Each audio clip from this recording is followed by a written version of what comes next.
Puji Tuhan, kembali lagi bersama dengan Yesus Kuatku. Sebentar kita akan mendengarkan kebenaran dari firman Tuhan. Tapi sebelum kita mendengarkan firman Tuhan, mari saya undang kita semua untuk berdoa. Mari kita berdoa. Bapa di sorga, terima kasih untuk hari ini lagi. Tuhan yang sudah menjadikan hari yang baru bagi kami untuk kami dapat menikmatinya. Dan sebentar Tuhan, untuk mengawali hari kami rindu mendengarkan kebenaran dari firman Tuhan yang pastinya akan memberikan kami kekuatan, yang akan memberikan kami jalan keluar, yang akan menolong kami dalam kami menghadapi hari ini.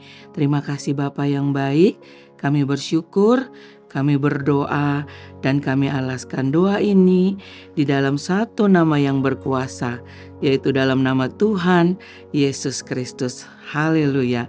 Amin. Puji Tuhan. Saat ini judul kita adalah sesi curhat. Nah, apa yang kita lakukan ketika kita menghadapi masalah? Pastinya ada begitu banyak jawaban yang dilontarkan pada saat ini.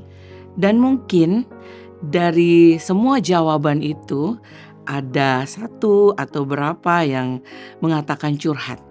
Curhat atau curahan hati ini memang sudah menjadi tempat atau cara begitu banyak orang untuk setidaknya meringankan sedikit saja masalah yang sedang mereka hadapi. Sosok yang menjadi teman curhat bisa siapa saja. Orang tua mungkin, pasangan hidup kita, saudara kita, atau sahabat kita. Ada begitu banyak sosok yang mungkin akan menjadi teman curhat kita. Nah, walaupun teman curhat ini tidak bisa juga untuk memberikan solusi atau jalan keluar yang kita hadapi. Tetapi setidaknya kesediaan mereka untuk mendengarkan apa yang menjadi keluh kesah kita sudah sangat-sangat membantu. Dan mungkin ada masalah yang lebih rumit atau sangat-sangat sensitif yang kita tidak bisa mengandalkan orang-orang atau teman curhat terdekat ini. Lalu hadirlah tenaga profesional seperti psikolog, psikiater, atau terapis yang mendengarkan dan juga akan memberikan solusi. Berapa penting sih curhat ini buat kita? Kita lihat di sini bahwa medis pun berkata bahwa curhat ini bisa memberikan kesehatan mental kita.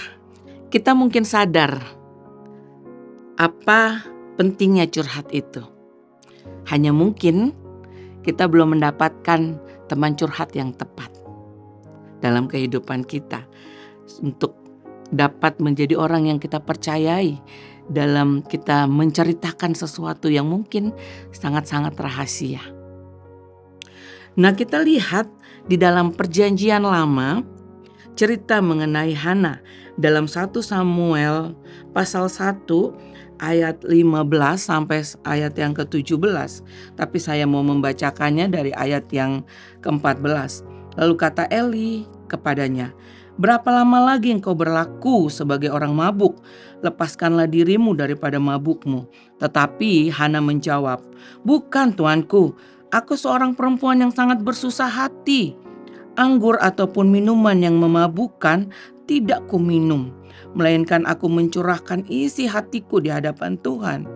Janganlah anggap hambamu ini seorang perempuan dursila, sebab karena besarnya cemas dan sakit hati aku berbicara demikian lama." Jawab Eli, "Pergilah dengan selamat, dan Allah Israel akan memberikan kepadamu apa yang engkau minta daripadanya."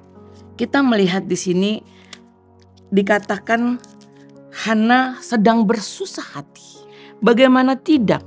Karena kalau kita lihat dari ayat yang pertama dalam pasal ini, bahwa dikatakan istri keduanya dari suami Hana ini selalu mengganggunya Dan itu berlangsung begitu lama, bertahun-tahun, sampai mengalami stres, mengalami depresi yang dihadapi oleh Hana, sehingga dia memutuskan untuk mencurahkan isi hatinya kepada Tuhan. Nah, keputusan yang diambil oleh Hana ini sangat tepat. Dia mencurahkan isi hatinya kepada Tuhan. Dia menceritakan semuanya kepada Tuhan. Karena apa? Di sini dikatakan, kalau kita melihat yang ayat yang ke-17, Imam Eli katakan, "Pergilah dengan selamat dan Allah Israel akan memberikan kepadamu apa yang engkau minta daripadanya." Nah, Tuhan bukan hanya berjanji untuk menjawab doanya. Tuhan juga bukan hanya berjanji untuk menyelesaikan masalahnya.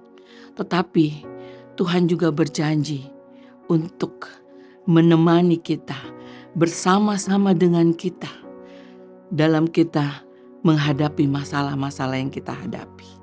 Kita lihat dalam Yohanes 14 ayat yang ke-16 sampai ayat yang ke-17. Di situ dikatakan, "Aku akan meminta kepada Bapa dan Ia akan memberikan kepadamu seorang penolong yang lain, yaitu supaya Ia menyertai kamu selama-lamanya." Dia akan menyertai selama-lamanya, artinya bukan hanya sesuatu hal yang kita hadapi yang biasa-biasa saja. Artinya selama-lamanya ini dalam segala keadaan apapun, Tuhan ada bersama dengan kita. Tuhan ada mau menyertai.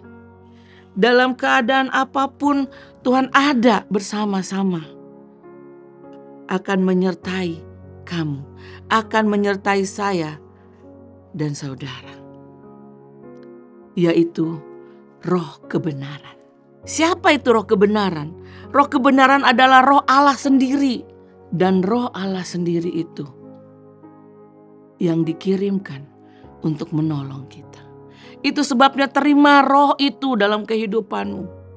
Karena hanya Roh Kudus, Roh Allah itu, Roh kebenaran itu yang akan memampukan kita untuk kita menghadapi masalah kita, untuk kita menghadapi apapun yang ada di depan sana. Karena tidak ada yang bisa berjanji untuk dapat menyelesaikan masalah kita. Manusia bisa menemani kita, bisa mendengarkan keluh kesah kita. Tapi manusia terbatas. Banyak yang bisa dilakukan manusia. Tapi saya katakan sekali lagi, manusia terbatas. Hanya Roh Kudus, Roh Tuhan yang mampu memberikan janji bahwa Dia akan menyelesaikan masalah kita dan akan menyertai dan akan mendampingi kita dalam kita menghadapi masalah apapun dalam kehidupan ini. Saat ini, apapun yang menjadi masalah kita, bawa kepada Tuhan. Sakit penyakitkah, kehilangan pekerjaankah, atau pasangan hidup kita, atau kita harus bayar kontrakan, bayar uang sekolah anak. Ada begitu banyak keluh kesah atau hal-hal yang terjadi dalam kehidupan kita, atau masalah apapun yang tidak diketahui siapapun. Mari bawa kepada Tuhan, karena hanya Dia yang sanggup menolong kita. Karena hanya Tuhan Yesus yang sanggup menolong saya dan saudara. Puji Tuhan, kiranya firman Tuhan yang akan memberikan kekuatan bagi kita semua. Kita bawa semuanya kepada Tuhan. Mari saya undang kita semua untuk berdoa. Tuhan Yesus, kami bersyukur kami memiliki Allah. Kami memiliki Roh Tuhan yang luar biasa, yang dikirimkan kepada kami untuk menyelesaikan masalah kami, untuk memberikan jawaban, untuk memberikan pertolongan bagi kami, bahkan akan mendampingi, menyertai kami sampai selama-lamanya. Kami bersyukur memiliki Allah yang luar biasa seperti Engkau. Itu sebabnya Tuhan, Roh Kudus, kami undang Engkau masuk dalam kehidupan kami, menguasai kami, berkuasa atas hidup kami. Kami memohon supaya Engkau memimpin kehidupan kami, sehingga kami boleh menghadapi hari depan kami yang penuh dengan harapan, penuh dengan sukacita, kekuatan yang baru yang kami dapati. Supaya kami terus kuat di dalam iman percaya kami. Kami memerlukan Engkau Roh Kudus lebih dari apapun dalam hidup kami. Tolong kami Tuhan, tolong kami. Nyatakanlah kuasa-Mu. Engkau yang memberkati umat-Mu, Engkau memberkati siapapun yang menyaksikan tayangan ini Tuhan. Engkau yang menolong mereka menghadapi kehidupan mereka Tuhan. Engkau menjamah kehidupan mereka. Apapun itu Tuhan, kami percaya Engkau yang akan memberikan pertolongan dalam hidup mereka. Terima kasih Bapa yang baik, terima kasih Tuhan. Engkau yang memberkati apa yang menjadi pekerjaan mata pencaharian dan usaha mereka. Bahkan apapun yang mereka lakukan, Engkau buat berhasil. Terima kasih Bapa, kami serahkan hari ini ke dalam tangan-Mu. Sehingga nama Tuhan saja dipuji, dipermuliakan dalam kehidupan kami. Kami bersyukur.